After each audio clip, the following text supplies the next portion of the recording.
Dia kaget setengah mati karena pemandangan terminal yang dia lihat sebelumnya berubah jadi hutan lebat, sepi, dan gelap.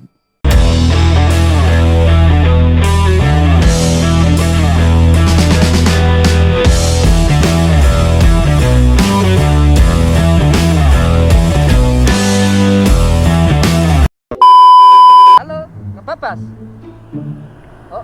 Oke. Ya. Babas ini. Babas, dan ternyata kita bener-bener kelewatan, bro. Terpaksa balik lagi deh ya.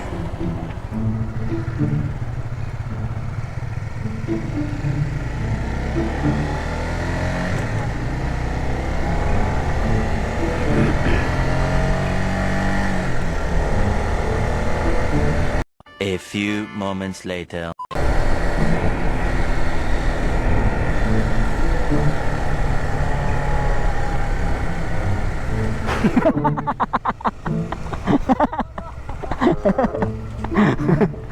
Ada acur kan?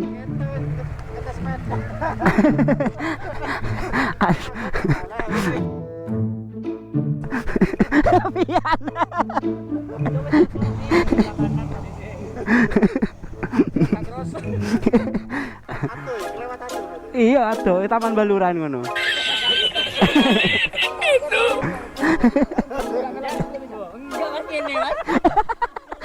Tidak kejaran ini, tidak kejaran.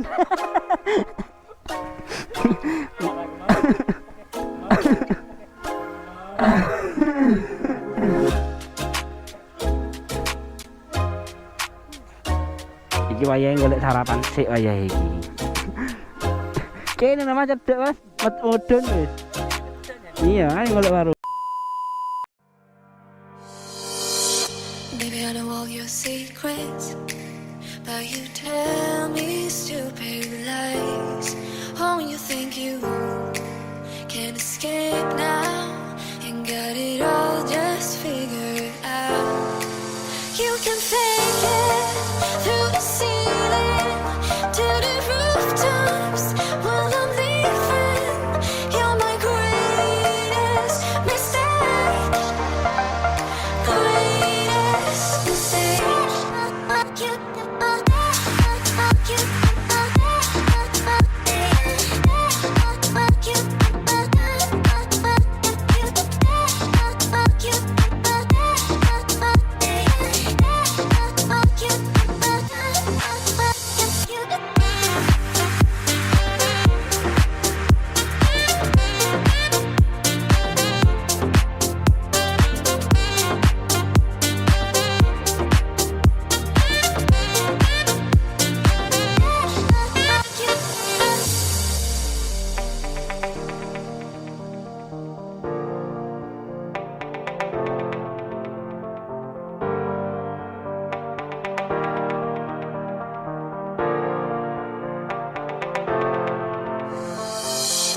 Baby, I know all your secrets, but you tell me stupid lies.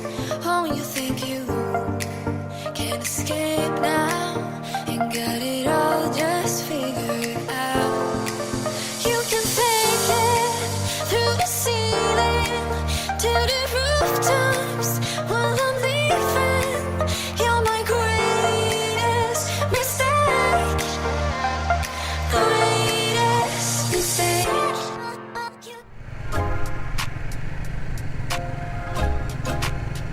Di waduk ini dibangun juga pembangkit tenaga listrik mikro hydropower yang bertujuan untuk kebutuhan waduk sendiri dan dijual ke PLN, bro. Potensinya bisa mencapai 0,34 megawatt. Namun pemanfaatan pembangkit listrik ini masih dalam kajian bentuk kerjasama antara pemerintah sama swasta.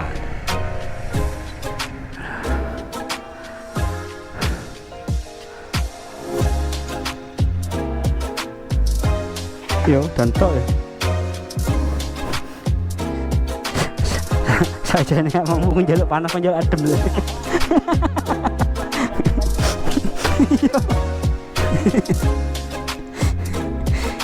Lengkap tenan Vian kan.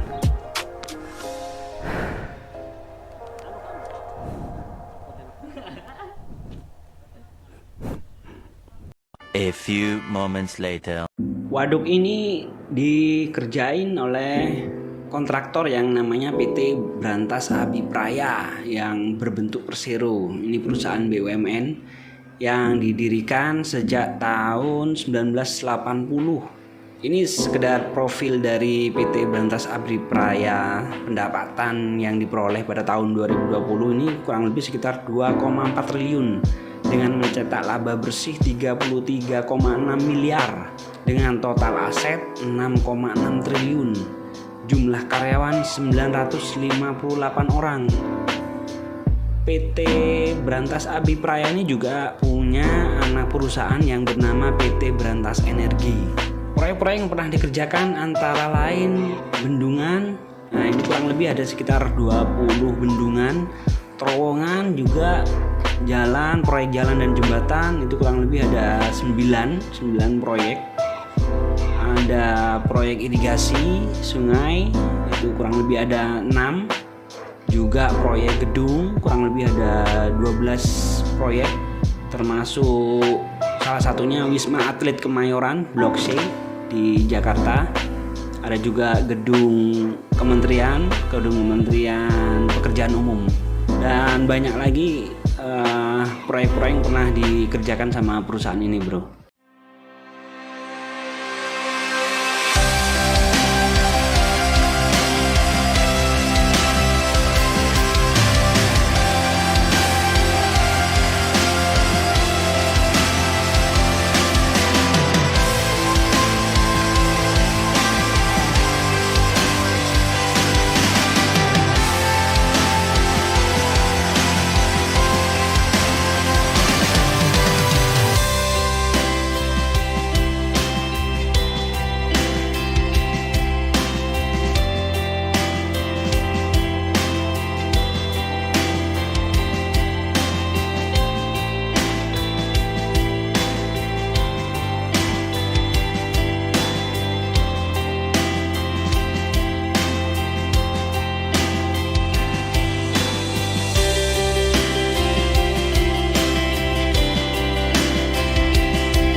Hilang katanya.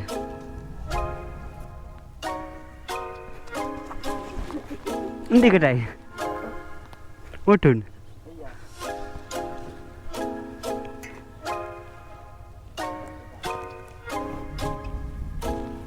Wih, kumoro.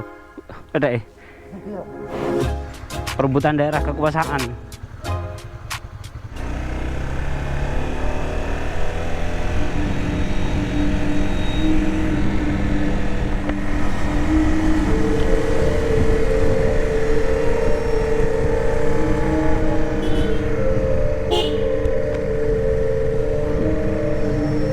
Di hutan Baluran ini banyak cerita yang berkembang di masyarakat. Salah satunya kisah nyata bis hantu yang semua penumpang termasuk sopir dan kenek itu makhluk gaib.